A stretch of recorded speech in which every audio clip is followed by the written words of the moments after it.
Lain Macintosh dalam buku Football Manager Stole My Life pernah menyebut Jim Football Manager sebagai kontributor dalam 35 kasus perceraian di Inggris pada 2012 silam.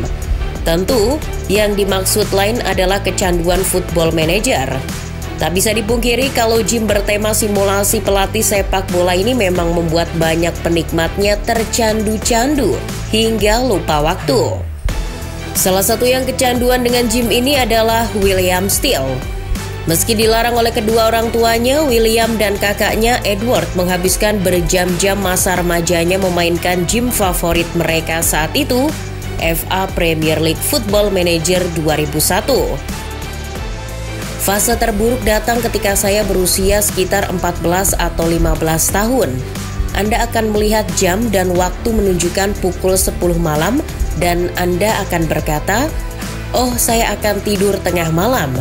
Lalu hal berikutnya yang Anda sadari adalah jam 3:30 pagi. Dan kemudian Anda terbangun dan berpikir, "Mengapa saya melakukan itu?" Tapi ya, ada titik di mana itu menjadi sedikit berlebihan. Alasan kedua orang tuanya melarang Steele bersaudara bermain Jim Football Manager masuk akal. Selain menyebabkan lupa waktu, saat itu William Steele sendiri sudah menghabiskan waktu mudanya sebagai gelandang bertahan tim muda Sint-Truiden, Mons, dan tim utama klub Divisi 4, Tempo of Regisse. Akan tetapi, saat bermain untuk Tempo of Regisse, Will Steele menyadari satu hal yang kelak akan mengubah nasibnya di dunia sepak bola. Ia merasa tidak akan berhasil jika meneruskan karir sebagai pemain profesional. Saya segera merasa bahwa saya gagal menjadi seorang profesional. Karena saya masih ingin melakukan sesuatu dalam sepak bola, saya memutuskan untuk berganti haluan. Ketika saya mendengar pada usia 18 tahun bahwa studi sepak bola ada di Inggris, saya mendaftarkan diri di sekolah semacam itu. Selepas lulus SMA, William Steele kemudian pulang kampung ke Inggris dan meneruskan pendidikan di Myerscough College. Di kampus ini, ia belajar pelatihan, pengembangan pemain muda, hingga analisis video. Berasal dari keputusan inilah kelak kita akan mengenal William Steele sebagai pelatih termuda dalam sejarah Ligue 1 Prancis. William Steele yang lahir pada 14 Oktober 1992 memang lahir dari kedua orang tua asal Inggris. Keluarga mereka merantau ke Belgia di tahun 90-an. William adalah anak kedua dari 3 bersaudara dan ketiganya juga lahir di Belgia. Keluarga ini memang punya kecintaan sendiri terhadap sepak bola. Sang kakak Edward dan adik bungsunya Nicholas juga sama-sama bekerja di dunia sepak bola. Bukan kebetulan jika 3 bersaudara ini sudah banting setir ke dunia kepelatihan di usia muda dan mengawali karir sebagai analis video. Namun dibanding kedua saudaranya, nasib William Steele bisa dibilang yang paling beruntung. Myerscough College yang dipilih William sebagai tempatnya berkuliah memiliki hubungan langsung dengan klub lokal Preston North End yang berkompetisi di Championship. Pada musim 2011-2012 saat ia masih berusia 20 tahun, ia menjajal ilmunya dengan melatih tim U14 Preston North End sepulang dari kuliah sebagai bagian dari program magang.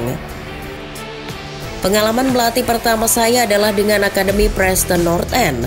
Terlibat dalam hal tersebut sangatlah fantastis. Saya pernah melatih sebelumnya dengan saudara saya di Belgia, tetapi tidak ada yang di level ini. Pengalaman di tim U14 Preston North End menjadi pengalaman melatih pertama William Steele.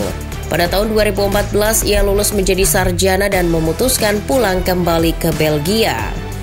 William Steele memang sosok yang cerdas. Selain tepat dalam mengambil keputusan, ia juga selalu mengekor orang-orang yang tepat. Sekembalinya ke Belgia, William dengan berani menawarkan diri untuk bekerja dengan Yannick Ferreira, pelatih kepala klub Divisi 2 Liga Belgia, Sint-Truiden. Saya bertanya apakah ada cara yang bisa saya lakukan untuk membantu Anda. Saya tidak menginginkan uang, saya tidak menginginkan kontrak atau apapun. Saya hanya ingin membantu.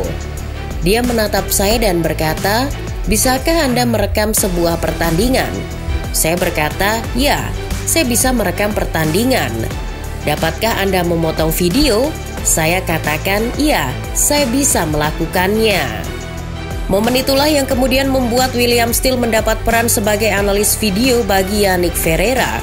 Usai mengantar Sint-Truiden promosi ke Liga Pro Belgia, William Still kembali mendampingi Yannick Ferreira saat menjuarai Belgian Cup 2016 bersama salah satu klub terbesar Belgia, Standard Liège. Setelah itu, di musim 2017-2018, William Still menjadi analis video dan asisten pelatih di klub Divisi 2, Lierse.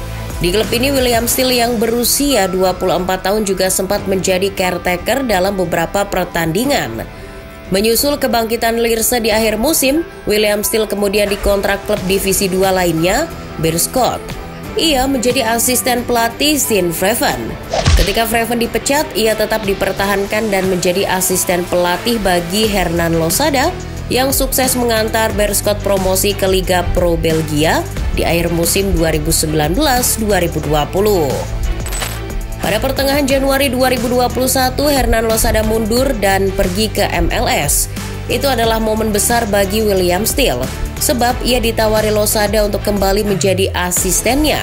Sementara di sisi lain, Beerschot menawarinya dengan jabatan pelatih kepala. Tak ingin melewatkan kesempatan besar dalam karirnya, William Still memilih tawaran Beerschot.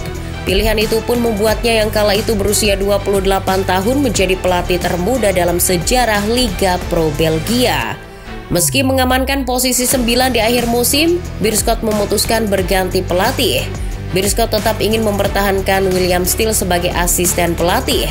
Namun, Still yang terpukul menolak tawaran tersebut. Seperti yang sudah-sudah, tak butuh waktu lama bagi William Still untuk mendapat pekerjaan baru. Memiliki CV dan reputasi yang baik di usia muda, ia jadi incaran beberapa klub. William Still kemudian terbang ke Perancis untuk menjadi asisten Oscar Garcia di Stade de Reims. Namun ia hanya bertahan 4 bulan di Perancis. Still memutuskan kembali ke Belgia dan bekerja sebagai asisten pelatih di Standard Liège. Keputusan ini diambil juga demi menyelesaikan kursus lisensi UEFA Pro. Di akhir musim 2021-2022, William Still kembali ke Reims dan kembali menjadi asisten Oscar Garcia. Bagai deja vu, nasib baik kembali menghampiri William Still. Pada Oktober 2022, Oscar Garcia dipecat dan William Still ditunjuk sebagai pelatih caretaker. Tak disangka, dalam 5 pertandingan beruntun sebelum jeda Piala Dunia, Will Still berhasil membawa Hans tak tersentuh kekalahan dengan meraih 2 kemenangan kandang dan 3 hasil imbang di 3 laga tandang. Menurut catatan Opta-J, ia adalah pelatih pertama yang melakukannya dalam sejarah klub. Selain mengantar Reims keluar dari zona degradasi, capaian tersebut juga membuat Reims memutuskan untuk mempermanenkan status William Still menjadi manajer tetap, setidaknya hingga akhir musim. Pada akhirnya, keputusan Reims terbukti tepat. Pragmatisme yang diusung William Still lewat formasi 4-2-3-1 atau 4-3-3 membuat Stade de Reims mencatat rekor unbeaten.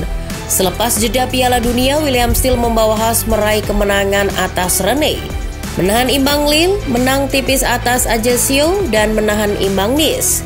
Selain itu, ia juga sukses meloloskan Reims ke babak 16 besar Coupe de France usai menang 7-0 atas klub Divisi 6 FC Lone Plage di babak 64 besar dan menundukkan klub Divisi 4 Le Herbier 3-0 di babak 32 besar.